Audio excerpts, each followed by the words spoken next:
I was in the desert. It had been 22 months since it had rained there, and my guide and guru and friend Chatar Singh and I were on top of this dune. And he takes me wordlessly to places. He won't tell me why he's taking me to places. So we walked up to the dune, top of the dune. We're sitting there 22 months since it has rained, and he digs into the top of the dune and he brings up wet sand. And I'm like, dude, how is it wet? How is there water here? Hi, everyone, and welcome to a brand new episode of Say Again, the podcast I've been hosting weekly, talking to incredible people, incredible guests. And I'm delighted today to be in conversation with Aarti Kumar Rao, someone I'm a fan of. I don't know whether to acknowledge that upfront, bring her on. She knows this by now, I feel. But Aarti, thank you so much for joining this podcast. The feeling is completely mutual. And thanks to Kasoli, where we had such a blast. I think we're friends for life. Exactly. Actually, huge shout out Nilofer and the Kushwant Singh Lit Fest. I was going to give them a shout out. That is where we first met. I do have a lovely photo of you helping with my baggage. I don't know whether I'll bring that in as a metaphor later, or we'll get That into was that. hilarious. It's an Yes. amazing festival. So Aarti is an independent photographer, storyteller, author of the wonderful book Marginlands, and also a National Geographic Explorer. And Aarti, you're also in the BBC Top 100 Women's List of 2023. That is a lot. Congratulations. I hope you take a moment Thank to you. let that all sink Thank in. you. It's Thanks so amazing. much. So, over the next half hour, we're going to be talking to you a little bit about your journey, what brought you to this moment. We talk a lot about accolades in life. I'm also really curious to know about, the behind the scenes, how you navigate some of the ups and downs. And it takes a lot of perseverance to get to where you are, no doubt.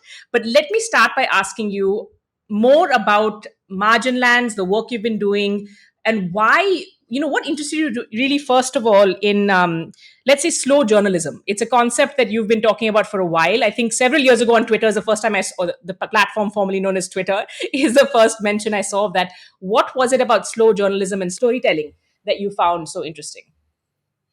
So I didn't even know that there was such a thing. I didn't know it had a name.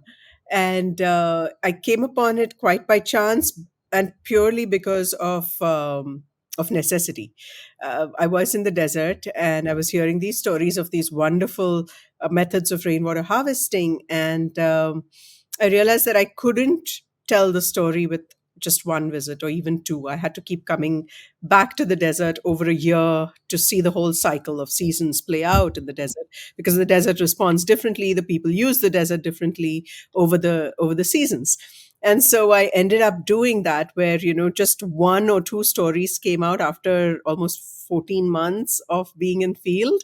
And um, and and that's when I realized, that's when I heard that there is something called slow journalism. When I also saw, Paul Salopek, who was doing it completely differently in the way that he was traversing a landscape slowly and telling stories. I kept going back to the same landscape again and again over the years to tell the same story. So it was two different ways of doing it, but it was slow nevertheless. You don't keep, kind of. It's not quick in and out and forget about it kind of thing. So yeah, and I realized that that's the only way to tell stories about a landscape, because a landscape changes. And you can't, anything that you say once is just a snapshot in time.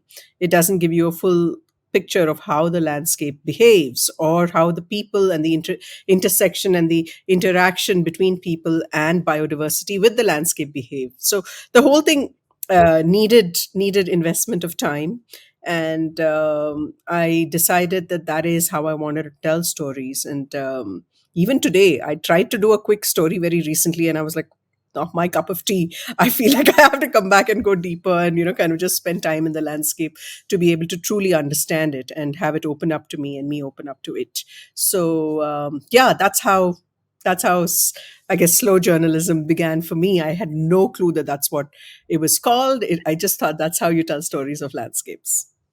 That's fascinating. Also, because nowadays we hear more and more about short attention spans, and everything is so quick and like always quick reactions, quick takes, and so on. I'm curious to know what are the reactions you've gotten, because one is definitely from reading Marginlands and interacting with you and listening to you talk. You also get this sense of the way you've told the story allows us to kind of breathe, take it in, and think. There's something almost profound about that sort of storytelling. Can you share some of the reactions you've gotten from people to the book?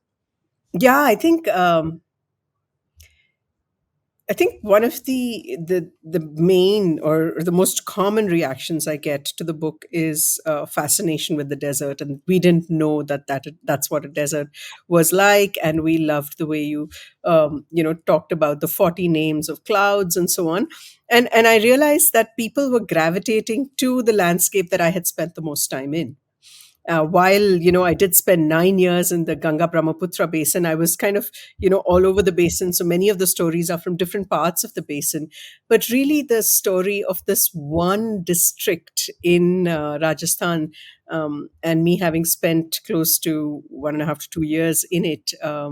Immersed in it and still in touch with it, seemed to have resonated with people, and they seemed to really take to both the language of the desert as well as the rest of the storytelling. So that seems to be one kind of reaction that I get. But my favorite kind is when people tell me I'll never go out again and see the place in the same way again. So the whole way of seeing seems to have gone, kind of percolated through the book to the readers, which is just amazing, because then everybody's in for a treat all the time. I always say that when you go out with wonder and curiosity, you're in for riches, and that seems to have come through in the book, and I'm just thankful immensely that it has, and that people Yeah. have picked up on it. I want to come back to this wonder and curiosity. That's a beautiful, perspective to come back to. But let me ask you, because you do bring up the desert. There is this lovely story you tell about how, if you can share with us, it was so insightful. Um, the way that the indigenous people in the desert, or the nomads, they show you essentially how to find water in the dunes, where there's no question of, I mean, I suppose with our modern tech and so on and so forth, you had no idea that there's water here, basically. But can you tell this story? It's quite a beautiful and insightful one. Yeah, in fact, that's my favorite story to tell, and it seems to be the favorite story for people to listen to too. I get this a lot. Tell us the story about the dunes. So it was. I was in the desert. It had been 22 months since it had rained there, and my guide and guru and friend Chatar Singh and I were on top of this dune. And he takes me wordlessly to places. He won't tell me why he's taking me to places. So we walked up to the dune, top of the dune. We're sitting there 22 months since it has rained, and he digs into the top of the dune and he brings up wet sand. And I'm like, dude, how is it wet? How is there water here? And he says, see, that's what people don't realize, that the dunes have water in the belly of their bellies. And so we go down the dune, we climb down the dune, and sure enough, all along the dune systems, there are hand dug wells. And it's basically that people who live there know where to look for water, and to definitely look for water at the base of a dune, because the dune is sand, so it doesn't clump up. It's kind of loose. The water percolates through, and then of course there's the gypsum layer that runs through the Thar Desert, which kind of helps keep the fresh water from mixing with the saline aquifers. And so it stays there, and that really keeps people going through the crazy hot summers of the desert. And that's what was happening. And we came upon these hand dug wells, which even after 22 months of no rain were giving water. I could hear it refill. Tinkle, tinkle, tinkle, tinkle. It's pulling up water from around, and it's replenishing itself. It was just the most fascinating. That's when I knew that I knew so little, or rather, people even that I meet and speak to know so little about the desert. We tend to call it dry, but there's so much water in the desert that we don't know how to look. And if we listen to people who walk the desert, they know how to look for water and where to look for water. And that kind of knowledge is sadly disappearing. The local geography is kind of becoming more obscure as we kind of zip through in our cars, and we don't Yeah. really feel the landscape anymore. Do you think that do you think that more people would be inspired, like the way you have been, to go and listen, like, to some of these stories? Because it does feel like, you get this palpable sense of loss, actually, when you read your book, and when you listen to you talking as well, that this is slipping away. Like, now it's not something that's happened 100 years ago. This is actually living knowledge, and this is happening right now. Do you think people would be more inspired to go out and listen? Is that something you hope to inspire? I definitely hope that that's what, because that's the only thing that can kind of quote unquote save us. Because if we connect back to the land and understand our local geographies. It doesn't have to be the desert. It can even be in Bangalore. Put on your shoes and go walking around and see what's happening out here. And there's, God knows, there's enough and more to teach us lessons right here. Yeah. So that's definitely my hope and prayer that after this book, people do understand the importance of local geographies and understanding it and fighting for it so that the right things are done. But yes, even in the desert, Chatar Singh called me and he said, your book, I'm getting so many phone calls. So obviously people, kind of traced him down, and then they were Oh, calling him, that's and I think there have been a bunch of people visiting him, and somebody doing a documentary, somebody doing an interview, oh, etc., etc. So there's been a bunch of interest there. But I really feel that more than that, if people took interest even in just where they lived, hmm. it would help us a lot, especially given the crisis that we find ourselves in today. And now I don't mean just the climate crisis, I even mean the crisis of mismanagement of the land. Look at our cities, right? There are Yeah. floods, there are droughts. Even when there's so much rain, the wells go dry. Bangalore was thirsting, almost out of water this past summer, when we get way more water than we need, and if it's just a question of management. We have gray water which we can reuse and so on. So there's so many ways around it, if only we understood the land and the topography. And truly, Bangalore, for example, has forgot. Bangalore's not by any means the only city. Chennai, Bangalore, Delhi, all of us have forgotten, collective amnesia of what our geography is and what's right for the geography. So if we reclaim Yeah. that, it'll just be awesome. And even when we're building, right? I mean, I feel like all the experts have been saying, like, you're building the Yamuna, for example. I mean, when we see all of the stuff that happens in Delhi. But let me come back to the climate crisis, because, this is something that is causing a lot of anxiety. Apparently, climate anxiety is a real, very, very actual phenomenon. When you look at the climate change crisis, and, when you're traveling around India, for example, what are some of the changes you're seeing that make you optimistic or pessimistic, or are you more like a pragmatist and like, look, we can acknowledge this, we can change things? Sometimes it's hard not to be pessimistic, I think, just sitting and reading the headlines that we see every year. But I'd love to know what your thoughts are. Yeah, and it's interesting. Everywhere I've gone, I've seen how the climate crisis is exacerbating local inequities and local mismanagement, and how we have, and this is what I speak about in the book as well, how we have destroyed the innate resilience of our land, and now, of course, laid ourselves bare to the vagaries of climate change. Whereas we could have protected that resilience, we could have preserved that resilience, and then we would know the way forward so much better. You take even Bangalore, for example, our lakes, which are in the valleys. That's how the water naturally flows, and therefore there are lakes everywhere in the valleys. But we build upon, all those things. So the natural flow of water is disrupted. Things, kind of it flooded badly 2 years ago, and all kinds of things happened. Not just to we tend to think that people who are less fortunate are the ones that suffer, but this time it came home to roost, even with very swanky gated communities got flooded and so on. So you know that is happening. The climate is changing, no doubt about that. But what it's doing to the people on the land is, I think, exacerbating how we have treated the land in the first place. And so if we had in the rural landscapes, for example, chosen appropriate agriculture, appropriate irrigation techniques, not disrupted flows of water, or even the water security of places, which is there. This innate water security is there of places. If we had not overdrawn from our bank, which is the groundwater, uh, we would be in a better space, I think, to even tackle many aspects of the crisis, if we had not tarmacked our whole city. And with the already rising temperatures, Bangalore used to never be like this, and it's crazy how the temperature has risen. And I'm not sure it's only climate change. I think there's a lot of other human interventions that have happened that has also increased that loss of tree cover and so on. There's a 10-degree difference between a shaded tree lined street and a tarmac street without shade. So, there's lots of those things going on. And I think we need to understand and see it holistically. I see a lot of that. And I also see, unfortunately, a lot of scapegoating. People throwing up their hands and saying, oh, this is climate change, and therefore we can do nothing about it. Whereas, really, that's letting the perpetrators off scot free, because the perpetrators are the local authorities or the local, government, which has been corrupt enough to issue permits and all where it shouldn't have been issued, and so on.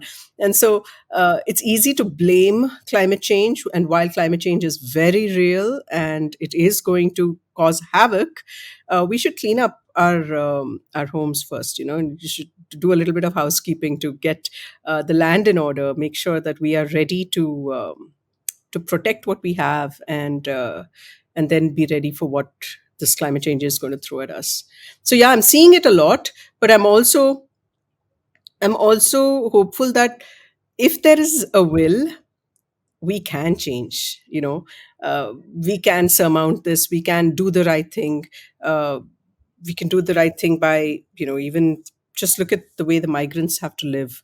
There are lots of things we can do, but it takes a concerted look at it. It takes a very intellectually honest look at what's going on and how we got here, to be able Hmm. to say, okay, hey, these are the things we need to do going forward. And I don't see that intellectual honesty here at all. It tends to devolve into, oh, you're anti-development, oh, you're anti-national, oh, you're this, oh, you're that, without really taking a hard look at how we got here. And it's just science, it's not anything else. Are you part of any of these kind of like advocacy movements, policy groupings? Are there things like that happening? Which I really I'm not. No, because I am a journalist, and yes. I do stay. So I guess it's funny. Many people call me an activist, but I shy away from that because I'm not. I'm just You're a telling you journalist. what the facts are, right? Yeah, So yeah. these are the facts, and then people can take it and run with it how they may. And so maybe the facts arm people who are activists, who are whatever, which is different. Hmm. But I myself, of course, I advocate for, and I keep saying this. I stand for what I stand on, which is a Wendell Berry, very beautiful thought by Wendell Berry, because that is what I stand for, the land. And it's just to do right by the land. So I stand for science. So no, more than anything Hmm. else, it's not an advocacy for anything else other than science. And also, it's not against any one government. We have had, I think I love to say that I am government agnostic in my criticism, because we've never had a government that's been truly good for the environment, unfortunately, or done right by the environment, by the land. So it's a lot of, just knowing. See, if we knew the land and how it works and what's right, then all these interlopers, these people with really high marketing budgets or vested interests and stuff like that, we can at least stand up to them saying, no, this is not right, this is going to Yeah, cause this. But if we don't know what is good yeah, for the land, there's who's to fight for it, right? So the yeah. first thing is to just do our own homework, and know what's good for the land. And it's true, like, for example, maybe what's good for Nizamuddin is not what's good for Gurgaon. Hmm. There's such a local thing when it comes to topography and so on. It's not one size fits all. Same like in Yeah, Bangalore, what's good for where I live is not what's good for 2 miles north of me, because that's on a slightly higher land. So there's that kind of that's the level at which you need to understand the land in order to be able to build right. yeah. No, that makes sense. And I think rather than waiting for the crisis and catastrophes, like to have that kind of preventive, holistic approach. So anyway, margin lands should be required reading. Anyone who's listening, watching, share this with the right people, policymakers, and maybe don't bombard Aarti with calls if she doesn't want to be an activist, but use the work she's doing for the good. Let me ask you a little bit now about you've been on this BBC amazing top 100 women list last year. Congratulations again. You're a National Geographic explorer, a Nat Geo explorer. There are these are like hand selected incredible people on this planet, and I want to hear more about that. What does that mean? What does it enable you to do, and what is it a recognition of? I mean, is it something that you would have dreamt possible? Is it something that you would have wanted to be, and how did it happen? So I had no idea about the BBC 100 list, and it came out of the blue last year around this time. They called me and they said, would you mind if we put you on the list? And I was like, mind? No. So it was really surprising, and very, very sweet of them to ask, and put me on it. Um, and I think more than anything else, it's the issues that get more airtime, which is what I'm most happy about. Even with respect to Nat Geo, National Geographic has been the society has been wonderful in allowing me to speak about these issues that are so important to South Asia and India and the world in general, at various fora. And I've spoken a couple of times at National Geographic, and very recently I spoke at the Chautauqua Institution, where where the audience was more than 2,000, and it was a very different kind of audience, which I had, a kind I'd never spoken to, and it was very interesting. And I think it's important, to be able to tell these stories so that people make connections and then take it back to their own communities, where the principles of the story, not of course the exact same things, one place, what works in one place may never work in another, but at least the principles of understanding and observation, and as well as paying attention to what's right, kind of proliferates through the world. So I think all of these awards and accolades and these titles and so on, I think they enable the stories to get out a little bit more. And as I say in the the epigraph of my book, this quote by Kate Boo, that maybe better policies will be will be formed when people know more about ordinary lives. So that really is the most important thing for me. And so Mm. anything that gives me a chance to be able to tell these stories such that somewhere someone sitting at a table somewhere, might be able to say, hey, you know what, I remember reading about this, and maybe this is not the way to go, and maybe this is the way to go. That's that then is, more than what I could have hoped for.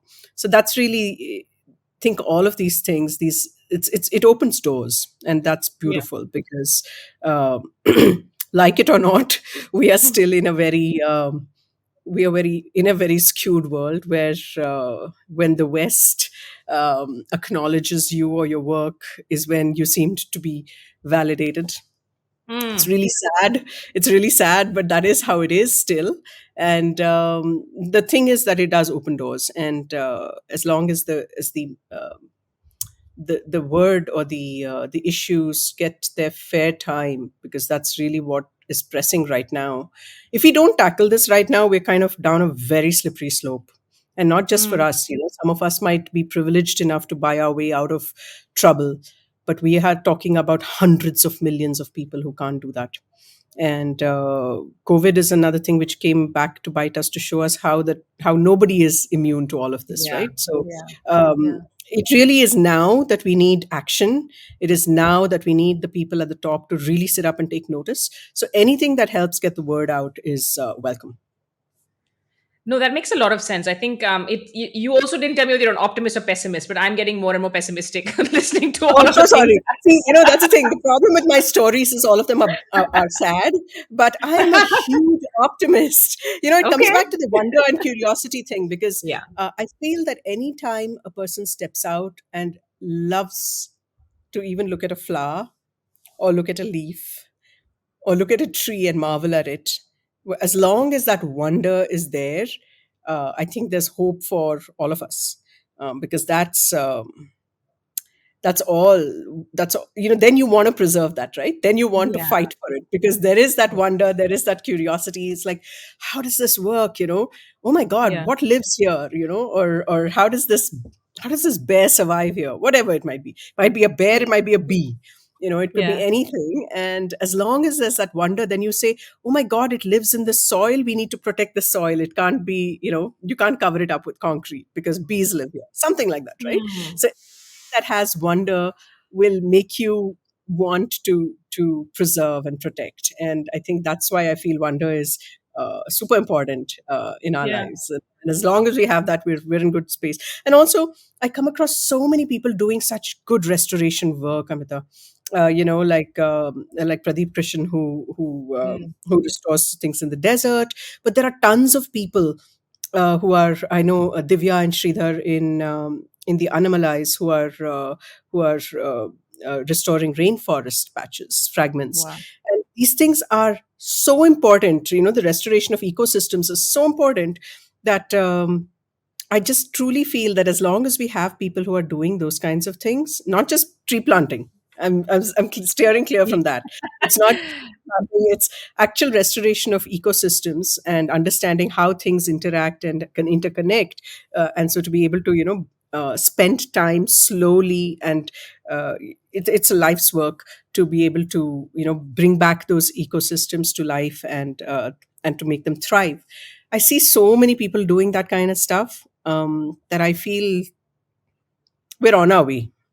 Hmm. Okay, thank you. All right, fine. You elevated the tone and the mood a smidge, but I'm happy to hear that. I think I do want to ask you a little bit, just switching gears. When you look at your own journey, right? I mean, in terms of how you've reached where you are today, can you take us through a little bit of some of the highlights of the last 10, 15 years, ups and downs? How did you navigate them? Because it's not always the case that we know we're going to reach and things are going to go our way. More often than not, most of us have to navigate, doubt, self-doubt, crises, etc., etc. So can you take us through a little bit of your journey? So I'm a huge self-doubter.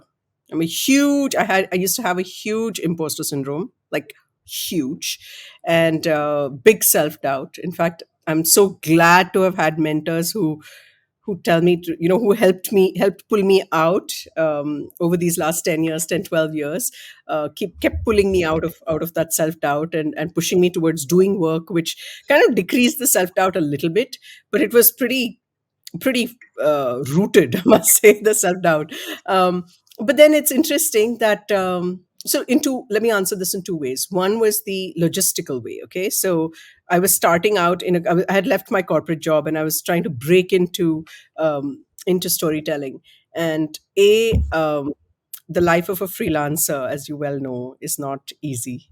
And I was giving up a paycheck for something that was completely unknown. I was starting in a space that I had no prior experience in, right? I'd never written about this kind of stuff before. I didn't know how to start. I didn't know people. I was in a new city in Bangalore. And so it was hard. My first several years I was paying out of pocket. I used to write for grants, never get it. I got one or two grants which were great stepping stones, and I must call them out. Thank you so much, especially the third poll, which really helped me. With the two or three grants I think I got from them to do various kinds of work, which was just awesome. And the Asia Foundation, oh god, I forget the name of the, yeah. So a couple of them that really helped me with small grants, maybe one story, two-story grants, but it helped me. It just helped me keep going, because as I told you, I keep going back to places to tell stories. So even Hmm. this little amount of money would at least allow me one more trip back to Bengal. And I live in Bangalore, so Bengal is far away, it takes a lot of money, etc., etc. But at least these kinds of things would help. Otherwise I was paying out of pocket, out of savings. I had to buy my camera equipment out of savings. It was not easy. It was absolutely not easy. Luckily, of course, I do have amazing support from the family, which was really helpful. Um, don't think I could have done it really without that. It was really hard because of the kind of work I chose to do. Now, of course, if I chose to do something which was much more, in and out assignment driven work, it would be different. Then, of course, I might be able to still make ends meet. Though in India, media Yeah. work, making ends meet, like it's like touch and go. But so that was hard. So logistically it was hard, and until I started getting the bigger grants and I started getting a little bit more financially stable, I would say, paid off my debts for the equipment and so on. Until then it was really hard. But um, there was nothing else I'd rather do. So for me, Hmm. I would wake up in the morning and never any never any doubts about what I wanted to do. There were always doubts about would I be able to do it? Am I good enough? But Right. never any doubts about what I wanted to do. So telling stories about in the environment was like Wow. slam dunk. Yeah, that was Yeah. just I knew I had to do that. So it was pushing me. So that was great. I would just buy the cheapest ticket, go on some kind of public bus, go land in some place, take a very cheap hotel, stay there, until something happened, keep meeting people, so on and so forth, so making small connections, and going through landscapes, trying to trying to tell stories. See, the thing is, it's so rich, right? If you keep observing, it's so rich that stories are everywhere. And so I was never floundering on that count. There was Hmm. always something, some connection I was making, somebody I could meet, talk to, and say, hey, you know what? Do you know this? Then go back, make that connection, see that, there's this. How different parts of, say, the Ganga Brahmaputra basin connect up. Something happening here is affecting something there. Blah blah blah. Go there, see what's happening. So, those kinds of things. There was never a dearth of. Of course, logistically, I had to pay out of pocket, and there was a little bit of, oh my god, am I doing this right? Because I didn't have any previous person who had done this, or whose work I could look at to say, okay, I'm on the right path. I was like, I Yeah. have no idea if anybody's done this before. So I was just kind of flying by the seat of my pants, literally. So there was that. And believe me, I think 2016 or so, I still was not getting any grants. um, I didn't know how to go about, how to get published in the bigger places, because my story requires a series, and very few people will commit to publishing a series, right? Hmm. So it was hard. And I think towards the end of 2016 or so, I was in the throes of quite a bit of depression almost.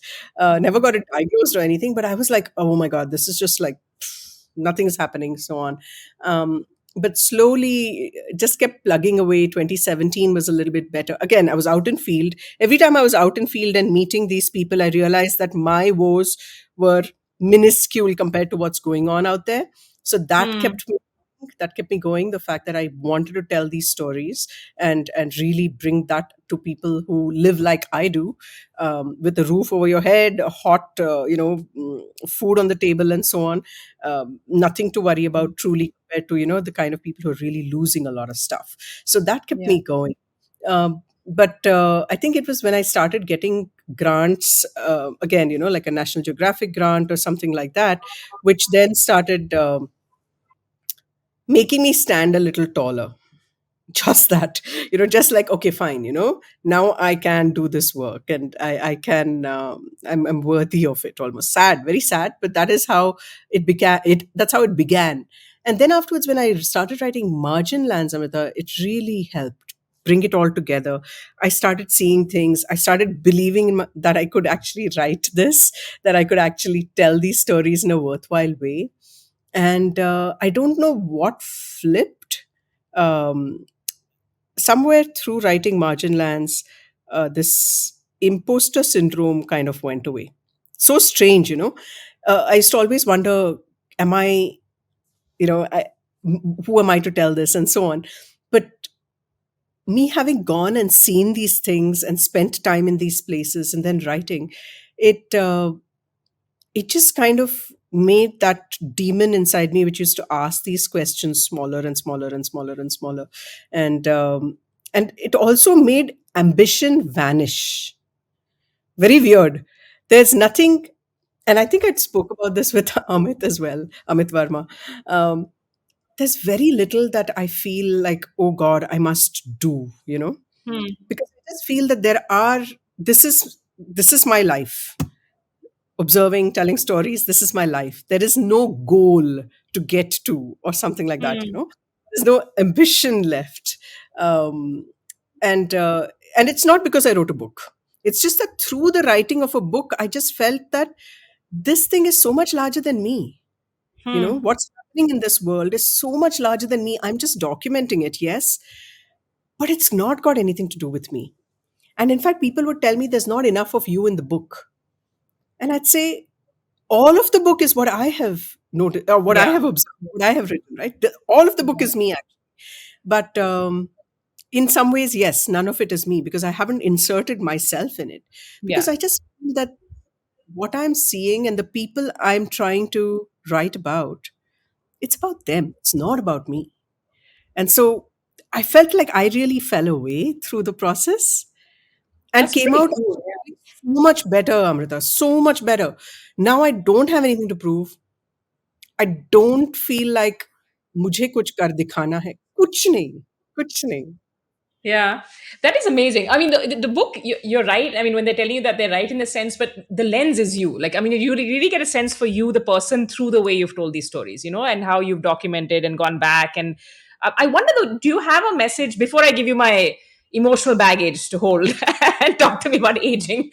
Do you have a message for your younger self? I mean, because I do hear a lot about imposter syndrome and things coming up, and there's now this pushback saying to tell women don't have it, actually just have more women in roles where for example, if you'd seen another Aarti, if you'd seen someone like yourself doing this, the chances of your having imposter syndrome would have been less, right? So I wonder, do you have any message for your younger self? Is there something you would have told yourself starting off this part of your journey, at least if not the corporate part, that might have been helpful?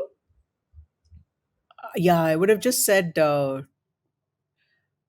it's just one step behind the other, just one step in front of the other, rather. Keep going, keep going. And also, there isn't anything to prove. There really isn't anything to prove. It's not. It's not a race. It's not a competition. It's not one bettering the other. It's not one upping anybody else. Nothing. If you want to tell stories, begin small. Begin wherever you are. Wherever you are, just begin, and see where it goes. Just as long as you enjoy the journey, as long as you get something out of the journey, that's all there is. Because you never know when that'll end. There is no goal, and Yeah, so keep doing, keep doing, keep doing. Head down, just keep doing, enjoying, keep the wonder alive. um, keep the one. and in the smallest thing, right? In the smallest Yeah, thing, even if a pen writes beautifully, stop and just enjoy the pen writing. So keep writing with that pen. So even that small thing, just be so hyper aware of everything that is being gifted to you in the moment. um, yeah. and you will never feel less. You'll never feel less, because that's really what yeah, that's really what life is all about and all that. But it really is what life is all It about. really is. I know. I know. I'm just I'm just wondering if you can know that before you know that, though. You know what I mean? Because we tend to notice Yeah, things when something breaks or it doesn't work or your health, like you exactly, lose something. exactly. Yeah, It just also it just notice when that pen writes well, not just yes. when the pen runs out of ink. And then you're running around sharing expletives which we shall not share.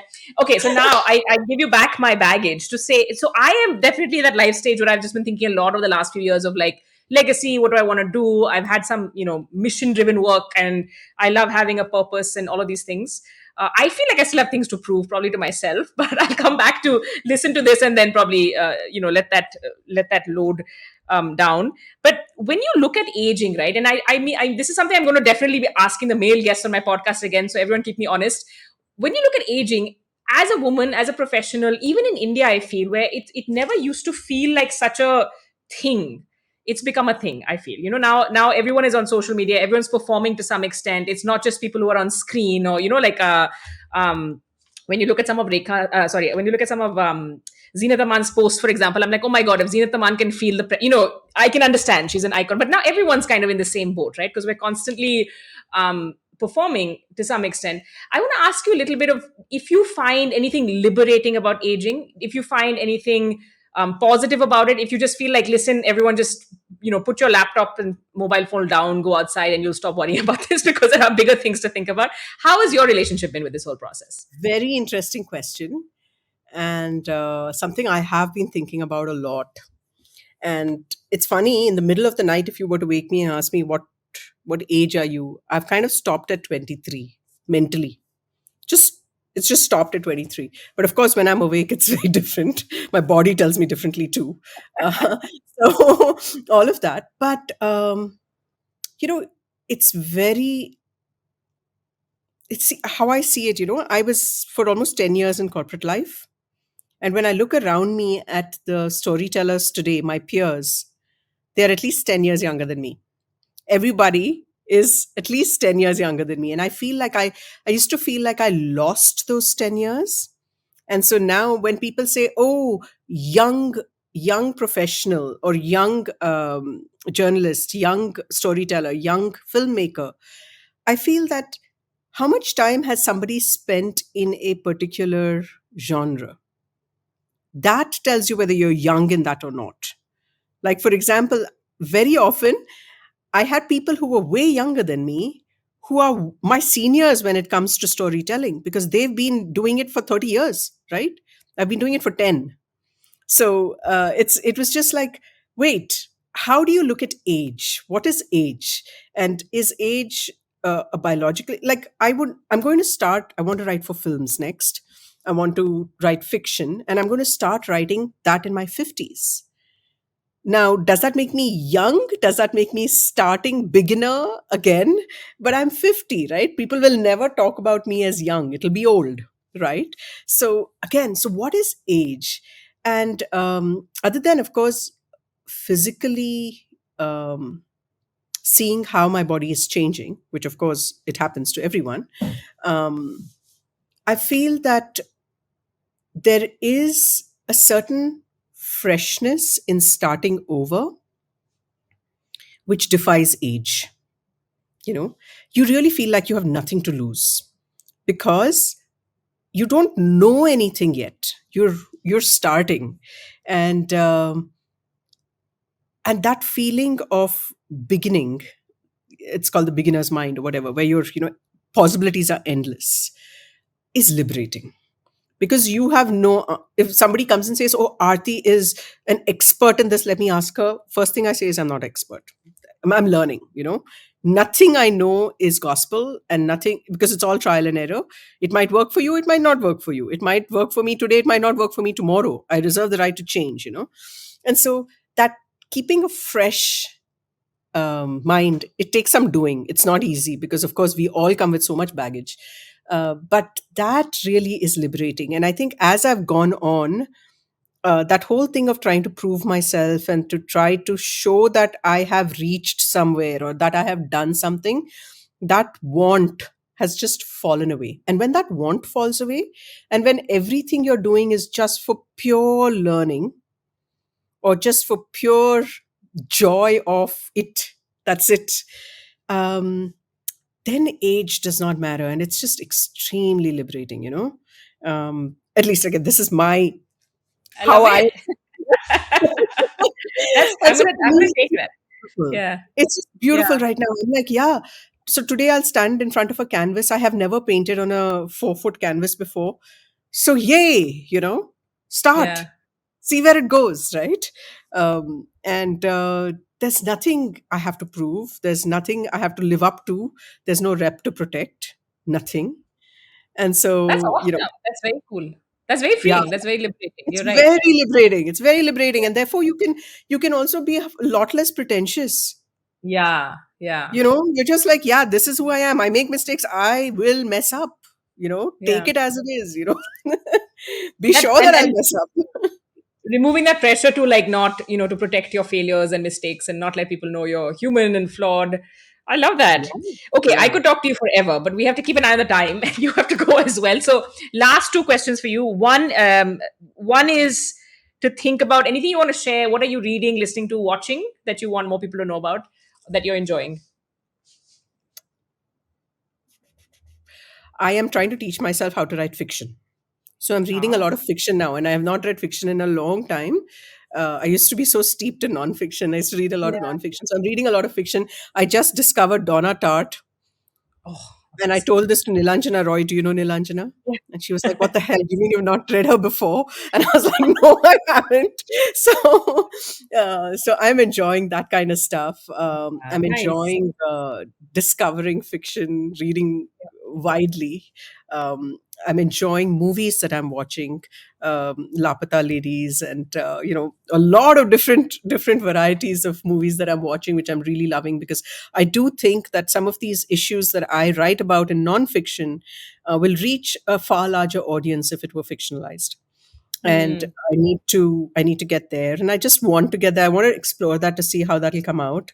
So that's going to be hopefully my future, and I'm going to go just explore and see if that happens. So Oh, I'm nice. reading a lot of fiction, and I'm enjoying it, trying to also see how they're making their characters come alive and so on. I'm rereading things as well. I have Nice. a wonderful mentor in Prem Panikar who throws these things at me saying, "Go read this, go read that," kind of thing. So So that's lovely. great. Awesome. It's really awesome. I've been very lucky with mentors. They're the three P's: Pradeep Krishan, Paul Salopek, and Prem Panikar. It's just amazing. The three P's. I've been very lucky with mentors. So, yeah, that. And yeah, so trying to get fit, Amrita, a little bit, you know. Hmm. Um, so, taking care of that too, because I know that when I'm 70 and when I'm 80, I want to be able to do certain things Yeah. if I live that long, of course. But if Yeah. that's the decade, that's my um, the centennial decade or the last decade of my life. I know I want to be able to do certain things. So Yeah. working backwards, as Peter Attia says, then you need to know what to do now. So I'm trying to take care of myself. Oh, That's fantastic. those are the three things that I'm trying to do. Thing. And then finally, if you had to say one thing that you're grateful for, what would that be? Could say two also, if one is too tough. Right from who my parents are, I know you don't choose them, but I just got so lucky because I just learned so much from them, to who my daughter is, who again I'm learning so much from her, and to my cats, and to Oh, a more supportive family in general, parents, husband, kid, everybody. I don't know. Yeah, I can only be grateful every day for everything. Sorry, not a very, that's why are you lovely. saying sorry? That's awesome. I was thinking you're going to go to planet Earth, the elephants that I've met, all of those things also, but that's All of clear. that, That's all obvious. of that, Yeah. all of that. I'm telling you, every moment has been a teaching moment, and I've been so Oh, grateful. Yeah, it's just and amazing. Yeah. it comes through. And I'm so glad that we could have this conversation. And I know you inspire so many people, including me. Thank you so much for taking the time out Thank today. you. And Thanks for thinking of me for this. for sure. Thank you so much. We'll be in touch. And I will be looking for Absolutely. evidence of a ring exchange very soon on the next time that we meet. Thank We you have so to meet much. soon for that. We do. Take care. Okay.